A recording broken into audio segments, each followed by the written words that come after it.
Donc, maintenant, nous allons couvrir l'objectif pédagogique, expliquer l'intérêt de la couverture des instructions et des décisions.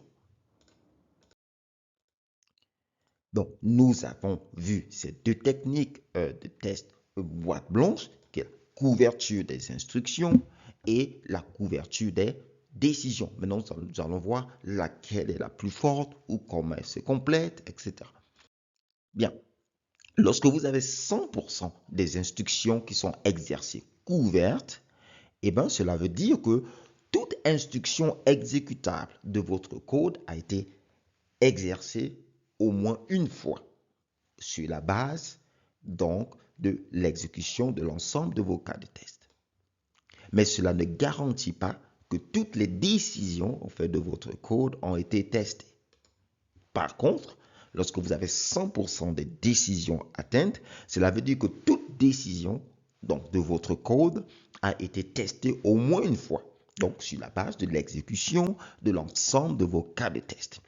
Et dans ce cas, vous obtenez une garantie aussi que toutes les instructions ont été testées. Et cela est très important. C'est une question qui vient régulièrement dans les examens ISTQB.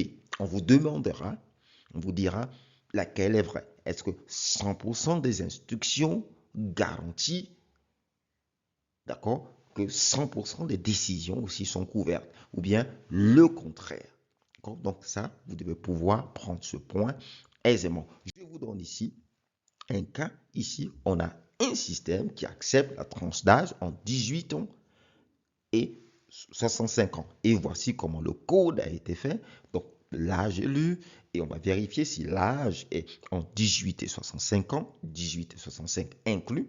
Si c'est le cas, l'accès est accordé. Si dans le cas contraire, rien n'est fait. Ici. Donc, je l'ai représenté ici sur la base donc, de ce diagramme. Ici.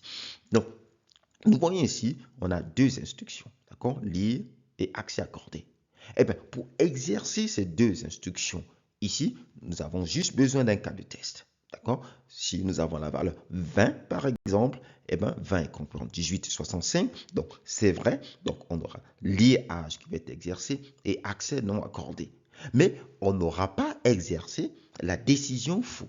On aura juste exercé la décision vraie. Donc, vous voyez que 100% de la couverture des instructions ne garantit pas 100% de la couverture des décisions. Mais par contre, si nous voulons couvrir les décisions vraies et faux, eh bien, nous aurons deux cas de test. Donc, par exemple, la valeur 20 que nous avions et par exemple la valeur 70 qui est ici, eh bien, on aura est-ce que 70 est compris en 18 et 65? Évidemment, non. Donc, cette décision, la décision faux, sera aussi exercée. Donc, vous voyez que finalement, ouvrir les 100% des décisions garantit qu'on couvrira aussi l'ensemble des instructions.